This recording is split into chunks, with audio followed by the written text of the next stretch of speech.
Welcome to the Intelligent Investing Podcast, where modern portfolio theory can suck it. A student of the School of Graham and Doddsville and a clergy member of the Church of Warren Buffett, here's your host, Eric Schlein. Hi, this is Eric Schlein. You are listening to the Intelligent Investing Podcast, and today we have David Yarus on the show. Welcome, David. Thanks so much for having me. Yeah, so you have a pretty interesting story. You founded a company called JSwipe, which was like the way that I would describe it is like a Jewish Tinder. I hope that that's the way that you would describe it, but if not, you can tell me. And then you also started an interesting company called mllnnl, which is a millennial branding agency. And there's lots of questions I have, but yeah, welcome. I'm very honored to have you on the show. I find you a fascinating individual and kind of awesome, and happy to have you on. So welcome. Thanks, my man. I'm happy to dive in. Let's do it. Yeah. So tell us a little bit about how you started JSwipe, how you started mllnnl, kind of maybe just a little bit of background about you. High level background, grew up in Miami Beach, Florida, went to Babson with you in Boston, moved to New York in 2010 for a dream job at the time. And to be honest, to meet a nice Jewish girl. And I moved to the Upper West Side because I was told that that's where they all lived. And I did all the things, and it just wasn't really, exciting. It was like shockingly socially awkward. And, essentially around that time, Tinder came out and really disrupted the connection space. But obviously had a little bit of a branding issue. And if someone, in my case, Tinder had a bit of a branding issue. It's funny. Basically, what happened was Tinder started by two young guys out in California. They didn't start with the business plan of being a hookup app. Really, what happened is they were just so innovative and took it they leapfrogged so far forward where the industry was at that time that people were first of all caught off guard. It disrupted the entire way that people connected through online or app dating, and it made it so easy to meet and connect that I believe people and pop culture turned Tinder in to what it became earlier on, although now of course we're pretty much through that. We're living in a more normalized dating app culture era. There was a stigma behind it where don't tell anyone that we met off Tinder, and I don't know, I've never done this before, I hope you don't think it's weird. There was all of that in the background.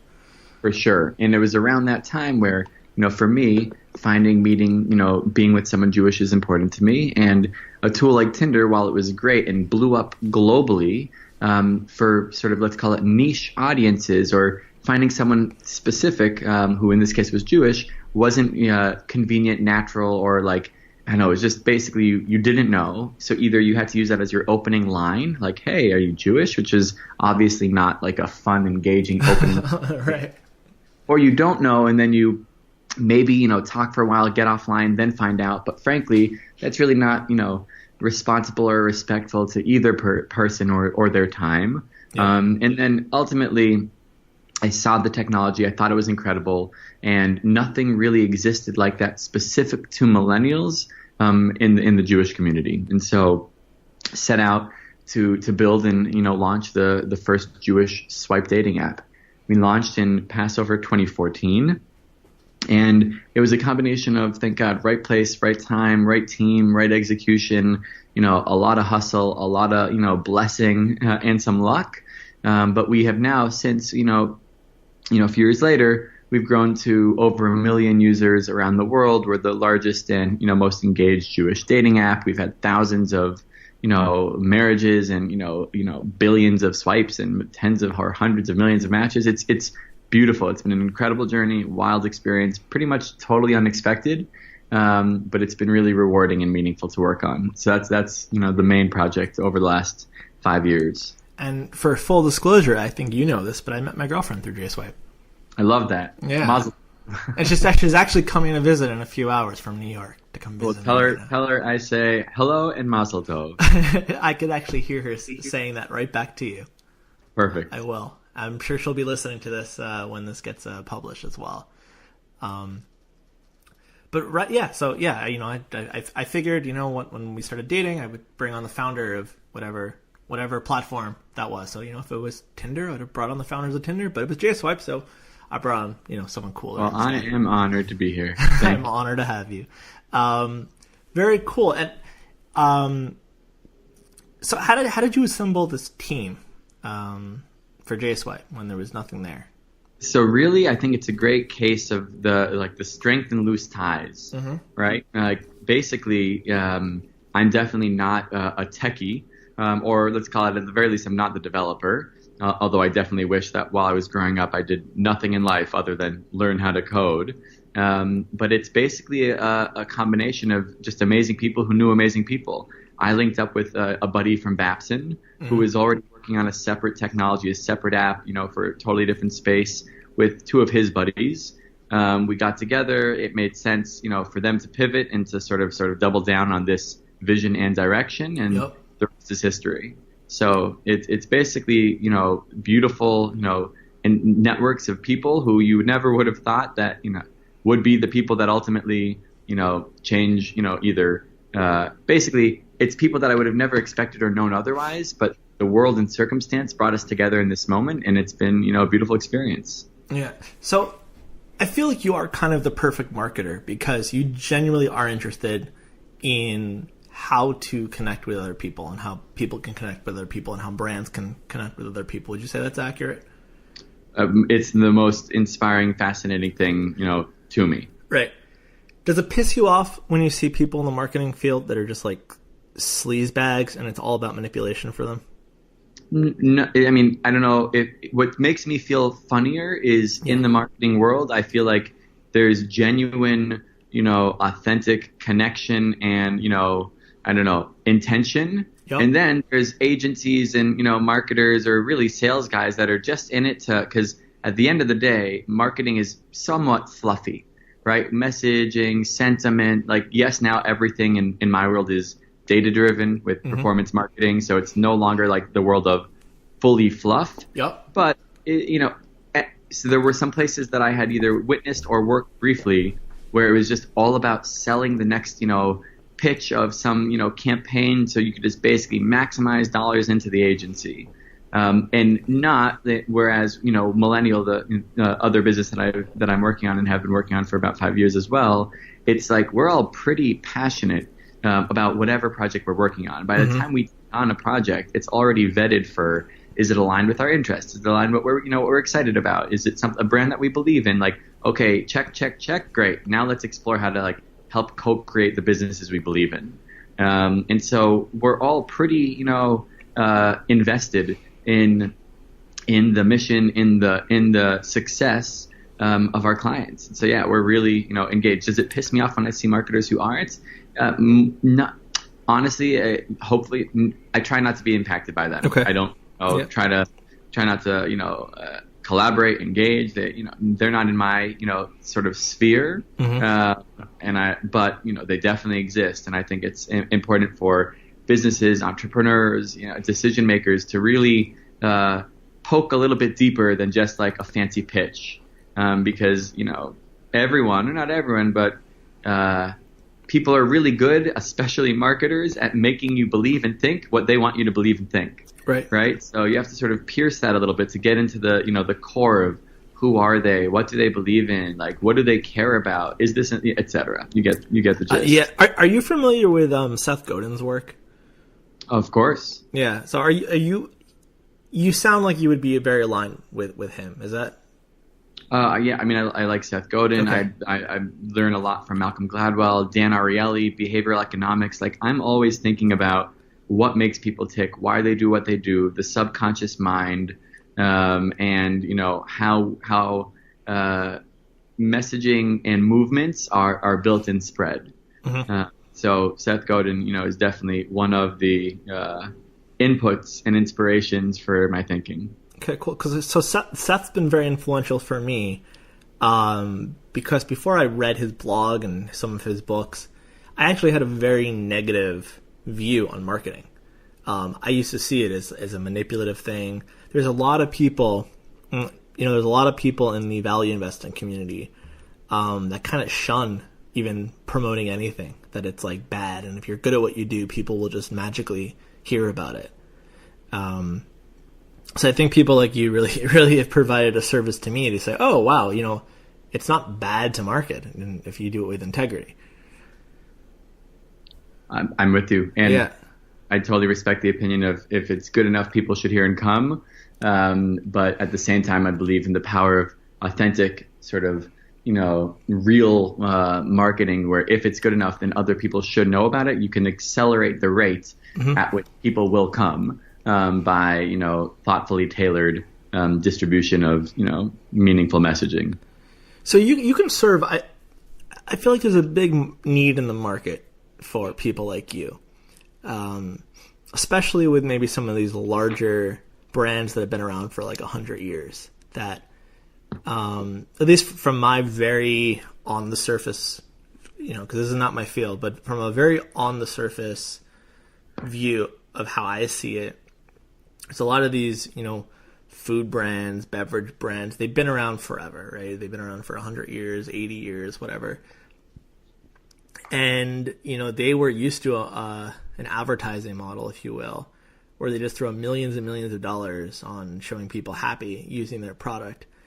And I feel like our generation is less prone to that kind of advertising.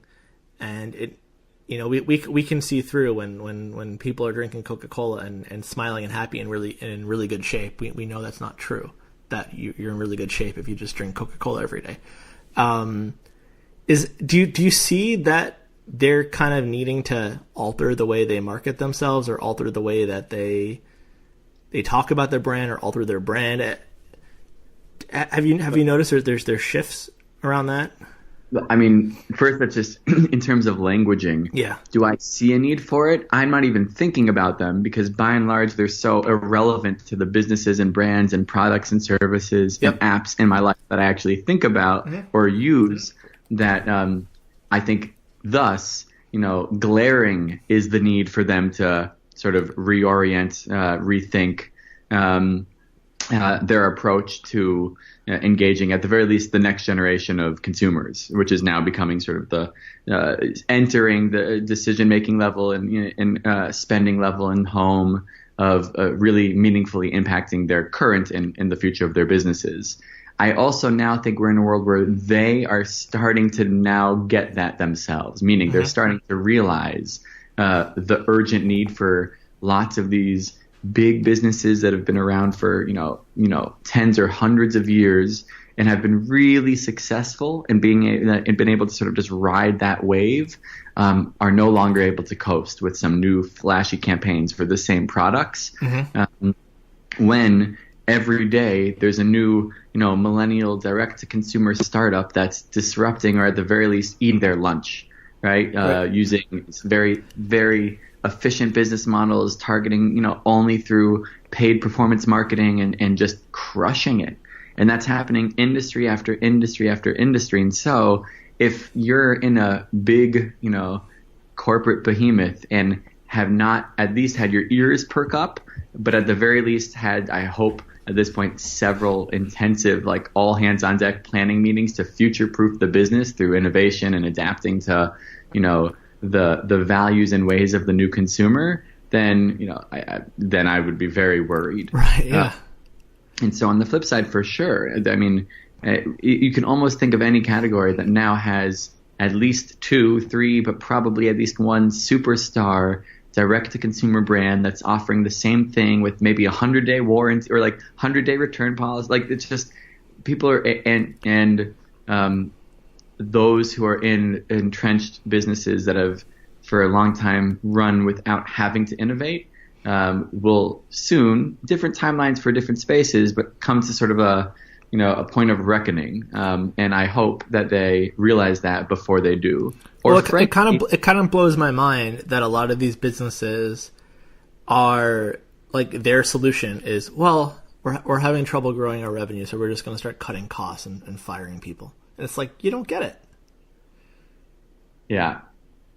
Nuts. Right? Like, it's not going to, like, it's like you're going to get rid of your best people and cut your head count and try to make a shitty model more efficient. Like, that doesn't seem like a long-term solution at all. Like, they're just stuck in a world that doesn't exist anymore.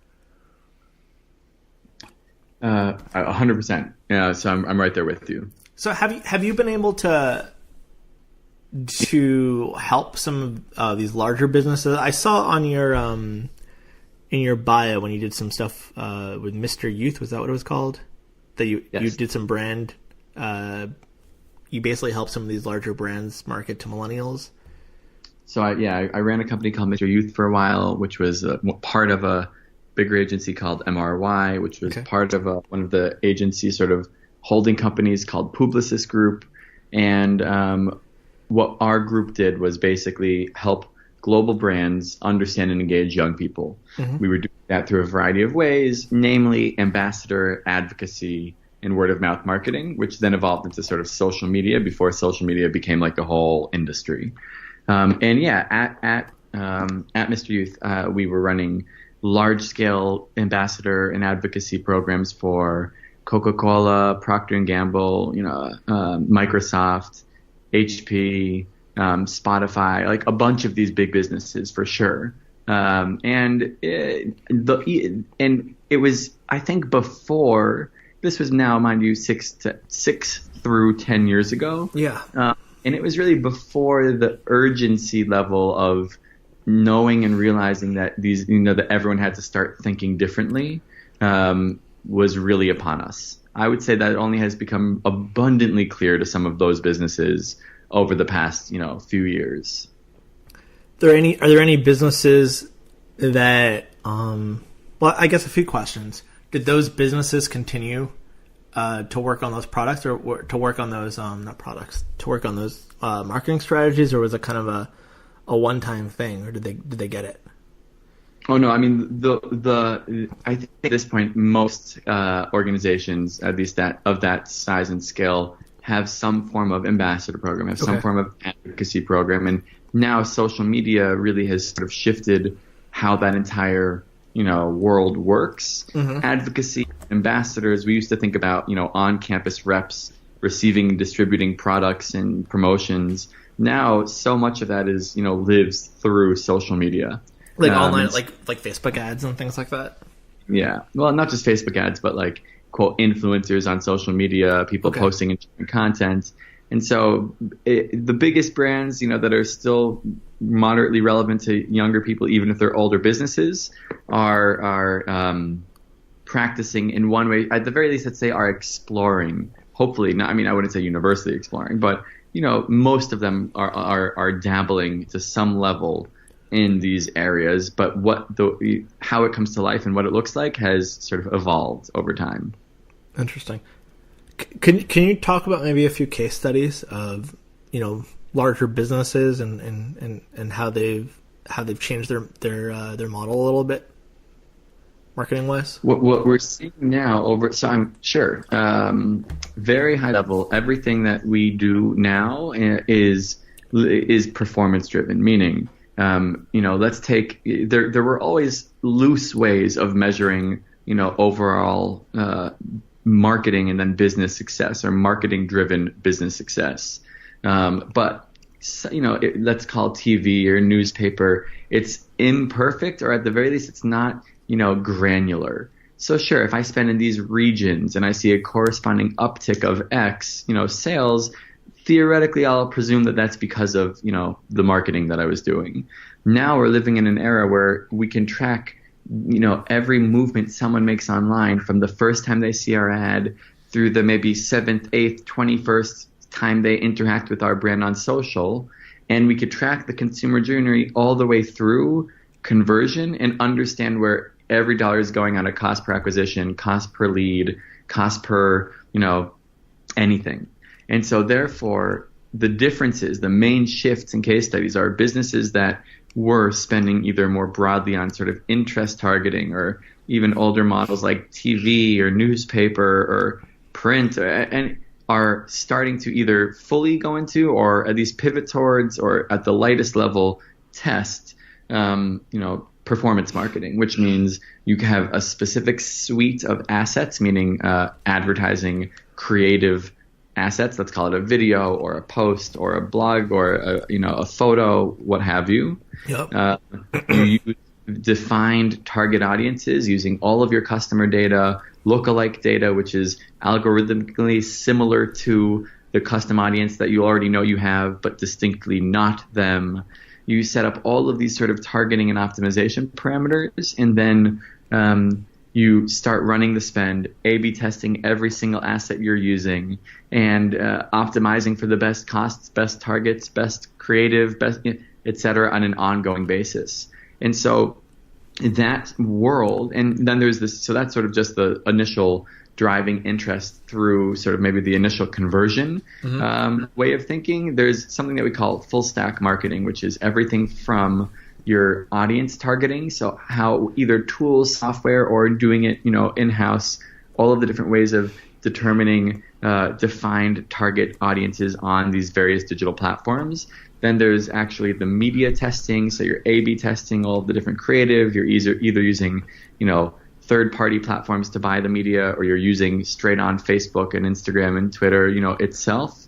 Then there's deeper levels of either website optimization, landing page optimization, email optimization. There's all these different, let's call it faucets or levers that your consumer journey goes through.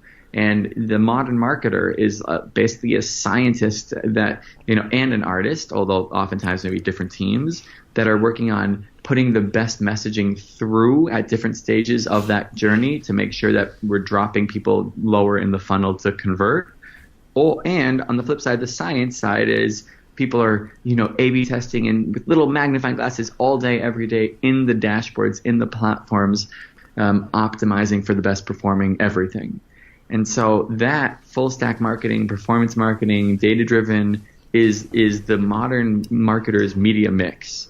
And what we're seeing is businesses, and by the way, that's how all of the new large, startups that are successful, especially the direct to consumer ones, are popping off. It's because they build that in house. It's a very distinct and critical discipline, and then these tiny little, or at least small, newly funded businesses are able to take on the Goliaths or the behemoths because of just really smart, and sharply applied best practices in digital marketing. And so what we're seeing, and we're starting to see some RFPs from some of these global holding companies that they do it the way that they've done it for years. They have all of these different brands in their portfolio, but they want to start testing, they want to do a special project, a special test, so that they can learn the direct-to-consumer digital marketing world. And so we're seeing that start to come through. And it's interesting. I mean, I'd definitely rather be on the right side of, history for this one, which to me is no question, performance-driven, data-driven, real-time digital, marketing. What are some of the behemoths that are doing it right? That are like, wow, other companies should take notice of how quickly they've adapted. That's a great question. The truth is, I don't have a great answer because I don't think I know off the top of my head people who are doing it right. I think that there's some really great. I mean, I'm sure there are, but it's I can't tell you. All of the media that I get on my feed which is of course highly targeted, highly curated, based on my interests from marketers doing exactly what we're talking about, typically is not coming from big brands. Well, so that's why I asked you the question, because I've had the same experience. Is I don't know any, personally big brands, because the stuff that I get that I find useful to me is coming from these startups and these smaller, more specialized companies. Yeah, me too. So it's hard to think. I would say Apple, but I'm pretty sure Apple doesn't really do proper marketing. So, I'm sorry, what company? I said I would say Apple, but they don't really do this level of performance marketing. There are some basics that you do see some bigger brands doing. I couldn't rattle off which ones, but there's web retargeting, which is we've all experienced it in one way, shape, or form. You go onto a website, you look at a product, and then that product follows you around the internet for the next week. Right. Stuff like that is, adopted by more than just the coolest, newest, businesses. But isn't it interesting that I actually don't have a sort of off the cuff, boom, these are the ones doing it right. Right. It's almost surprising, but maybe not. Also yeah. isn't. Yeah. I mean, if you just look throughout history, the amount of times companies are slow to change when things are obvious because they've been doing something for so long. I was just talking to there's a guy who I interviewed on the previous episode, Scott Forgy, and he's told me before that sometimes when he does a lot of coaching and consulting with companies, and he has told me how sometimes, getting everyone to like take a step back and be like, okay, why have you been doing this for 30 years? Have you asked yourself why? Yeah. It doesn't surprise me that you can't even think of a behemoth company that, from your point of view, isn't doing it and isn't fully getting it. But so what? So okay, if you were Apple, what would you be doing that Apple currently isn't doing? So Apple is a very difficult case because some could say they're doing it right. They might not need to do performance marketing because, first of all, they're, I'm sure, unbelievably extensively data-driven in what they do. And for the things that they aren't doing, some could say that so long as they're continuing to sell and grow, then they're fine. But let's use a different example. I mean, just the basics. People need to have active, engaging social channels that offer value additive content to the consumer, right? No one wants an ad anymore. We talk about this world of converged media, which means it used to be that you would have, let's say, a newspaper or a catalog or even a website with your content in the middle and your ads on the side, or right, you have your TV show in here, and then you have your ads in between. Yep. Now, as everyone is engaging with most businesses, brands, and media through social media, and all of the content comes through the news feed, right? There is no longer the time where you have it on the side. It's now indirectly in the feed. It's competing with your friends, baby photos and puppy photos and and birthdays and your brands, or not even your brands, but the brands that are trying to get in front of you. And so what we're seeing is this idea that because we're living in this converged news feed where your brands and your puppy photos are all, vying for your eyes and your time, brands need to have interesting, engaging, value-added content that makes people want to stay, listen, read, watch, etc. So that's the first thing. Brands, of course, need to be, on social. They need to be social brands. Yep. And they need to be sharing value-added content. The next thing is basic retargeting, basic, analytics parameters, which I hope most of them are. You would think so, that most of them are doing that. You would think so. I'm also sure maybe that's not the case. But basic parameters, meaning people need to have the various pixels set up on the website so you can navigate and understand who is looking at what item, and then you can retarget them specific content based on their interests, based on their, based on their the way that they interact with your site and your brand, etc.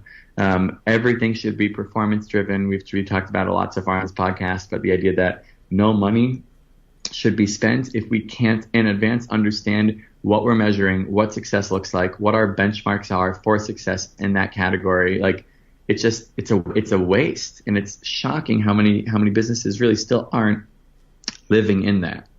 Huh. Are there things that you think companies should stop doing that they're still doing? I'm sure. Let's see. Well, first, everything is there is no excuse for anything that we put out to not look beautiful. We're living in a world where people are addicted to social media, addicted to technology. This, by the way, don't condone this message. It isn't a good thing, but just a matter of fact. Sure.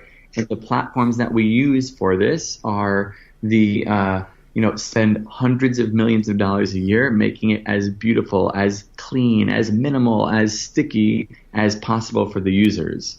And so we literally have become, one of the things that I think you're talking about is this idea of this expectation of excellence. We expect at a subconscious level that everything we interact with, every website, every media asset, every anything looks beautiful, feels light, and is just in line with the rest of sort of the best of the internet.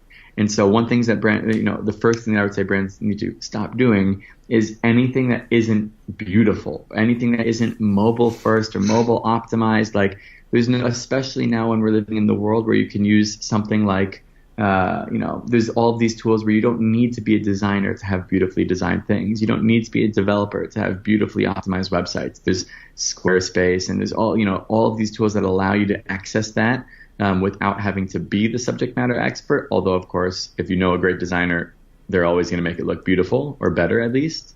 The first thing is just brands need to be aware of that, because the first thing that happens if I see an email or an ad or an anything from a business, even if it's a generally interesting business, but I look at it and it's like, and it doesn't resonate with me just in the aesthetics, either the coloring or the fonts or the basic things that just don't look like the way that the best of the internet looks right now, or let's not even say the best, that the baseline of the internet looks right now, then I'm out. I'm checked out. I instantly think that brand or that business or that, organization doesn't understand me, isn't for me, doesn't resonate, is no longer something I'm interested in. Well, right, because where else are they not putting in the effort, right? Yeah.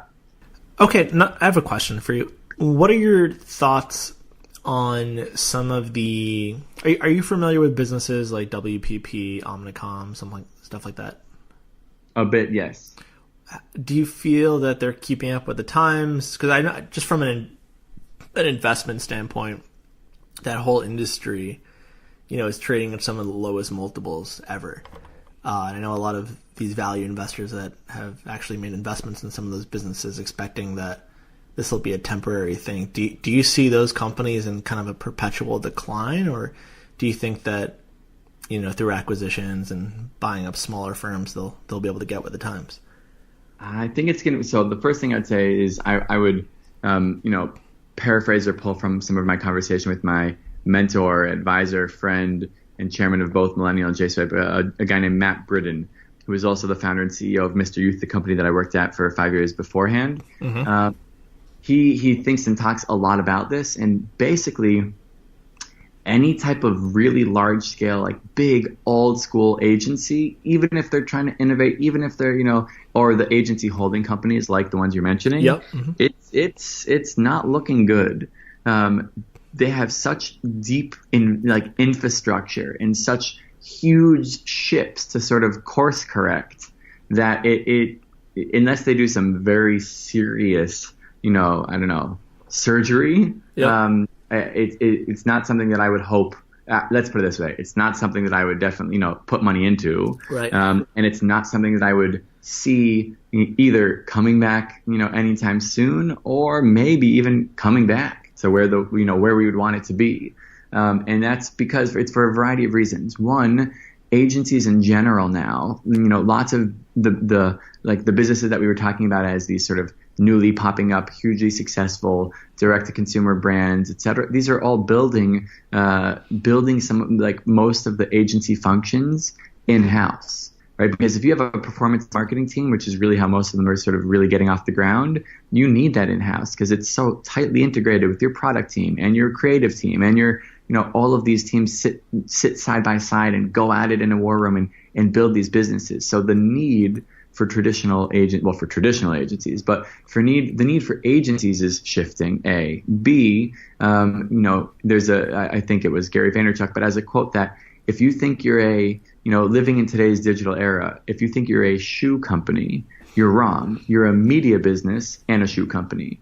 You're a t-shirt business, and meaning we're living in the era that, as we were discussing earlier, every business really needs to be on social, needs to be storytelling, needs to be practicing these things. And for the most part, if they took the time, and invested enough in figuring it out or building it out, longer term, it would make more sense for them to build that out internally, right? They won't be paying the agency markups of 2 to 3x on the services, and they could then save that spread and then put it into, senior talent to do the very same thing.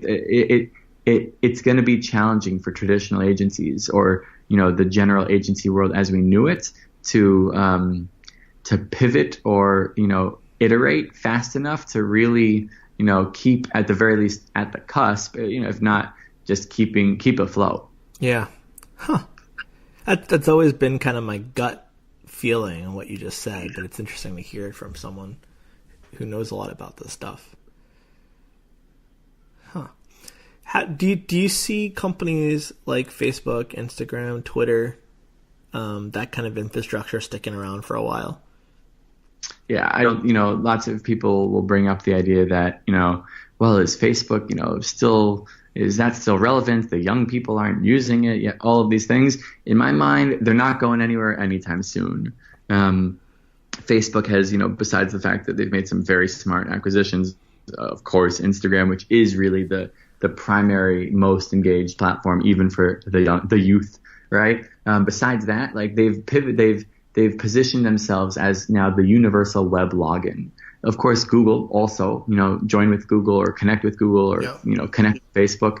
The more the web adopts that, which in my mind is just going to continue because it's ease, and younger generations want they want life to be easier, more convenient, on demand. I don't want to have to fill out a form. Sure, I'll click a button. Here's some of my information. Take what you need, but make life easier for me. And so the more the web sort of caters to that, the more universal login becomes universal, the deeper they entrench themselves in our future in one way, shape, or form. So I don't see them going anywhere anytime soon. And further, for people like you and me, like Facebook is the main, my main. I don't journal. I don't, blog. Actually, I create content, but I actually create content on Facebook and Instagram. That's what I have every memory and moment that was meaningful to me since, the first days of college, and for, of course, today's younger, generations, even earlier in their life, that's where it all lives. So I'm never going to let it go. Yeah. Maybe I'll evolve and start using different things. Like right now, for sure, I'm more active on Instagram than I am on Facebook. Personally, I don't use Snapchat, but, and I will continue to flow into and through whichever platforms, I find most, exciting or relevant, to me. Do you think Snap is going to stick around? It's tough for me to answer because, frankly, I never really got into it. It never really made sense to me. I know that some people who, were really hardcore users, might still use it, but I've also heard people around the office saying that they're surprised how little activity there is currently. Well, I'll tell you one observation I've made on Snapchat is the last few years there's been lots more advertising on the platform. And there's a whole feed of, little clips you can watch. It's so laggy and buggy, and you want to talk about a terrible, terrible user experience. It kind of blows my mind that a company of that caliber is creating such a shitty user experience for their advertising. They'll come up and they'll say, here's 10 celebrities that did blah, blah, blah. And you click it, and the website's like clunky, and it's hard to navigate. Yeah, it's very sad for them. Yeah, hopefully they can. Actually, not hopefully. I'm a big believer in survival of the fittest. So if they can then adapt, wonderful. If they can't, should have taken Mark Zuckerberg's offer to buy them out when they could. Are there other platforms that maybe are less obvious on the surface, but you see continuing to be part of that media infrastructure or marketing infrastructure online? Facebook, Instagram, we use the same marketing backend. We find generally our best performance on those channels. Google and sort of Google's web display network is also a powerful one. Twitter, it's part of the toolkit, but for whatever reason, for us, everything ends up being as we've mentioned extensively, everything ends up being performance driven, and we've never found as strong performance on Twitter. It always ends up being more expensive for the ads. So that's not really, in it. Pinterest, we consider ourselves. Is Pinterest a serious thing? For people who take it seriously, Like I'm not an active user, but there are definitely tons of, moms in middle America who Pinterest all day long, and great. Like that's great for them and for the businesses that want to reach them. And the way that we talk about channels at the office is basically we consider ourselves platform agnostic. And what that means is that some of these, some businesses or some agencies, like the big agencies, they have established like annual commitments to the various platforms that they have to spend, X millions of dollars on, one channel or the other, so that they are, really trying to push you towards spending on this or spending on that. Versus for us, it's all about bottom line performance for our clients. And so we'll include as many of the channels that make sense or seem loosely relevant and then we'll flow the media dollars wherever we're seeing the best, the best rates, wherever we're seeing the best performance, the best conversion, etc. So, we look and consider all, and then flow our dollars to success. Okay, so a lot of the listeners on this podcast actually are entrepreneurs and do run their own businesses, including myself, by the way, right? What would you recommend for the average, small business owner that wants to be able to market their good or service in a more expanded way than they're doing right now? Have the level of professionalism that you're talking about in terms of beautiful design and A/B testing and everything that you've mentioned, because obviously it's not just reserved for companies with huge marketing budgets. Where does someone who knows how to run their business but may not know a lot about marketing? I mean, they're not. I don't think most of these people are going to spend hours and hours learning about marketing in the way that you have, where it's basically your life. Where do they start? Who do they know how to who to trust? I think a lot of these agencies have you're one of the good ones, but there's a lot of these agencies that are real scummy. Where would just the average person running a company even start?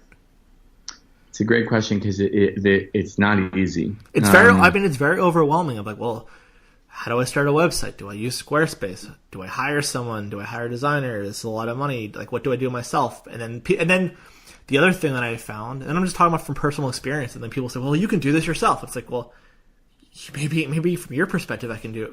If you were me, you could do it yourself, but I don't have your skill set, and I don't want to spend, several years learning to get to your level to do it myself. And I have a full-time job, and maybe I don't want to spend the time to do it all myself, right? Like, yes, I could technically do accounting and taxes myself too, but I have an accountant for that. So it gets weird, and it gets overwhelming for a lot of people, including me.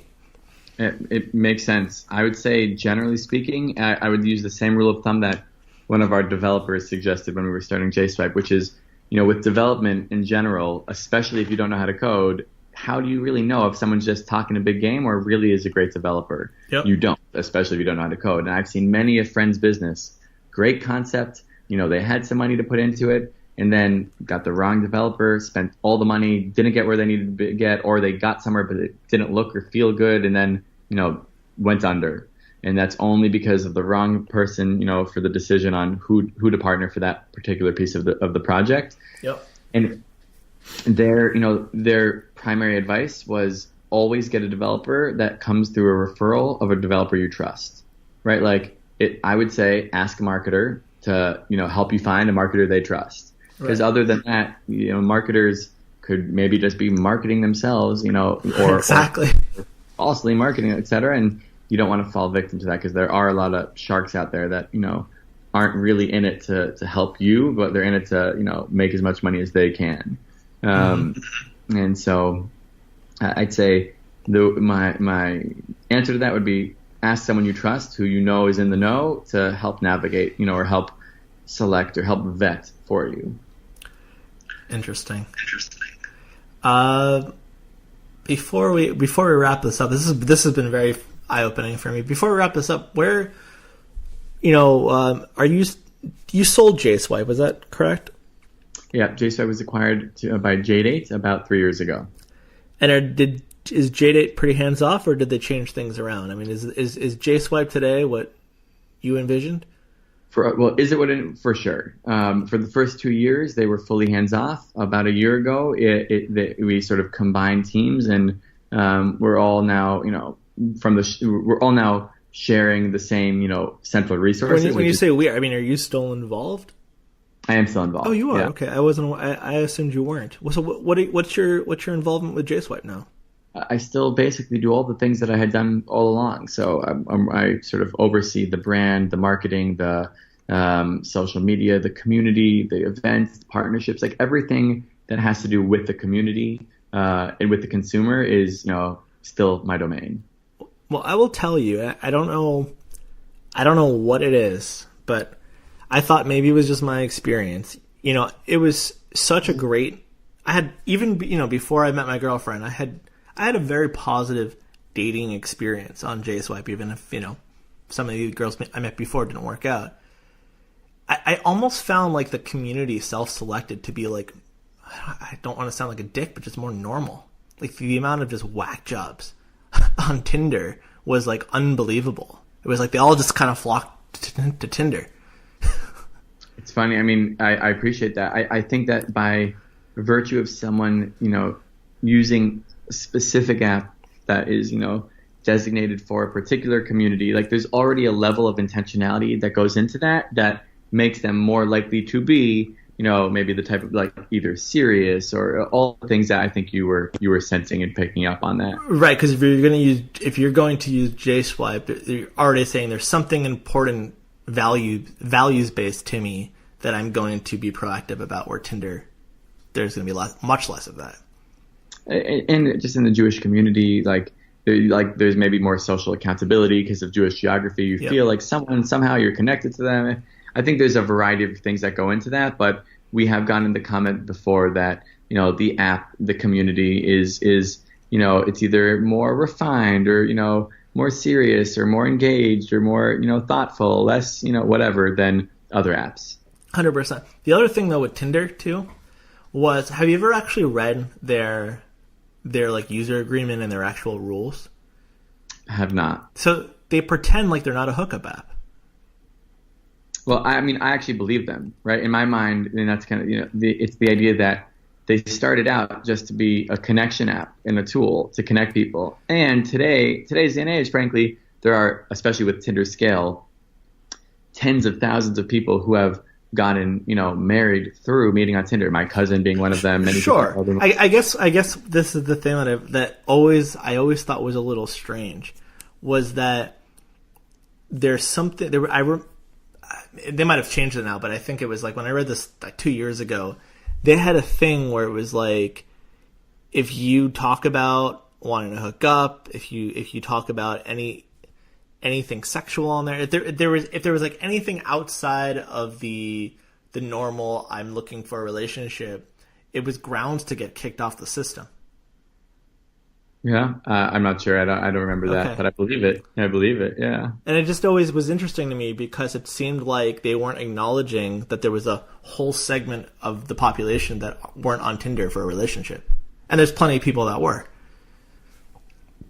Fascinating and true, right? It's like pretending, right? Because Tinder could be for relationships and hookups. There's nothing wrong with either, but it would almost be like, to me, if I mean, this is to be a very extreme example, but like if Grindr was saying, we don't allow for any kind of talk about same-sex relationships on the platform, be like, what? I don't know. It always seemed a little strange to me, the user agreement with Tinder, and it was always very buggy too. That was the other thing. That JSwipe was more efficient and less buggy than Tinder. Appreciate it. What's the deal with that? How does that work? I'm frankly, I feel like we've actually had, early on, we definitely had a ton of bugs, and then over time, we're always thinking about the user experience, but they have different issues, right? Their scale is, tens or hundreds of millions, and we have a pretty defined community. So I have great respect for them. I love what they're doing, and I think that they really paved the way for all of us.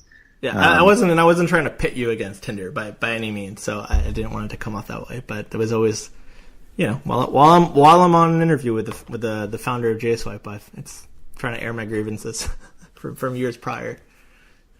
Also, side note, unfortunately, we could take this out, but I got to jump onto a 4 p.m. call. No worries. Well, David, thank you so much for coming on. Is there anything else that you feel you want to say before we wrap up, or? No, I mean, I love the conversation. Thank you for having me. If any of your listeners, want to get in touch or have questions or, have anything that they want to share, I'm very easily, openly accessible on Instagram, preferred platform, at David Yarus, Yarus, and I'm happy to, answer and help any way I can. You are a truly extraordinary human being, my friend. Thank you, sir. As are you, my man. I'll talk to you soon. All right, take care. Bye-bye. Bye. Thank you for listening to the Intelligent Investing Podcast with Eric Schlein. If you'd like to connect with Eric for questions, comments, feedback, ideas, or to inquire about being on the show, please contact Eric at intelligentinvesting@gmail.com. So, in the words of Charlie Munger, I have nothing to add.